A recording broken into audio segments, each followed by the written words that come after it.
চলো বন্ধুরা, আজকে আমি তোমাদেরকে সিঙ্গেল সাইড ভোকাস বোর্ডের ড্রেসিং টেবিল কিভাবে বানানো হয় সেটার মেকিং প্রসেস আমি তোমাদেরকে দেখাবো। আর বেশি ঝাড়পাকামো না মেরে তাহলে চলো ভিডিওটা প্রথম থেকে শুরু করা যাক, না কি বল?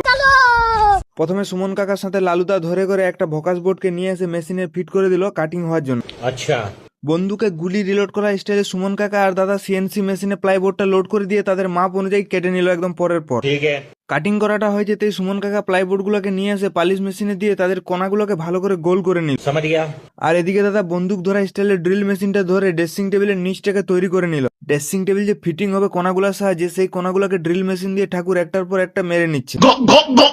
লালু তাকে জামায় আয়রন করতে বলেছিল, সে মনে হয় ভুল করে জামার বদলে বোর্ডের মাথায় আয়রন করতে লেগে গেছে, নতুন তো সেজন্য ভুল করে দিয়েছে। প্লিজ আমাকে ক্ষমা করে দাও। ড্রেসিং টেবিলের ডয়ার খাঁচা পাল্লা কোথায় কোথায় বসবে সেগুলো সুমন কাকা হাঁটু গেড়ে একদম পারফেক্টলি দাগ নিয়ে নিল। দাদা একদম ভালোভাবে বসে ড্রেসিং টেবিলের সাইডের যে রেলিং খাঁচাগুলো হয় সেগুলোকে একটার পর একটা সুন্দরভাবে মেরে নিল। বলেন কি? ঠাকুর ড্রেসিং টেবিলটাকে উল্টা করে ডয়ার যে চলবে চ্যানেলগুলোকে সেগুলোকে সুন্দরভাবে একদম মেরে নিচ্ছে। वो अलग ही लेवल का बंदा था। সাইডের রেলিং খাঁচাগুলোকে সাইড বোর্ডে একটার পর একটা সুন্দরভাবে ফিটিং করে নেওয়া হচ্ছে। ড্রেসিং টেবিলের সব সাইডগুলো মারা হয়ে যেতে এই পিছন পাশে যে ফাঁকা অংশটা ছিল সেটাতে একটা বড় ভোকাস বোর্ডের প্লাইবোর্ড মেরে নিচ্ছে ঠাকুর। टेक्नोलॉजी टेक्नोलॉजी পিছনের বোর্ডটা মারা কমপ্লিট হয়ে যেতে সব ড্রেসিং টেবিলগুলোকে এক লাইনে এনে রেখে দেওয়া হলো ডয়ার আর আয়না বসানো পাল্লাটা সেটিং করা হওয়ার জন্য। উপরে বক্সের দরজাটাতে আয়না ফিটিং করে নিচ্ছে ঠাকুর সুন্দরভাবে, এবং কাকা সেখানে ডয়ার আর পাল্লা দুটো বসিয়ে নিচ্ছে। সবকিছু ফিটিং হয়ে যাওয়ার পর দেখতে কিরকম সুন্দর লাগছে তোমরা বন্ধুরা সবাই কমেন্ট করে জানাও অবশ্যই। আজকের ভিডিওটা এইখান পর্যন্তই, তোমাদের সঙ্গে তাড়াতাড়ি দেখা হচ্ছে কোনো একটা নতুন মেকিং ভিডিওর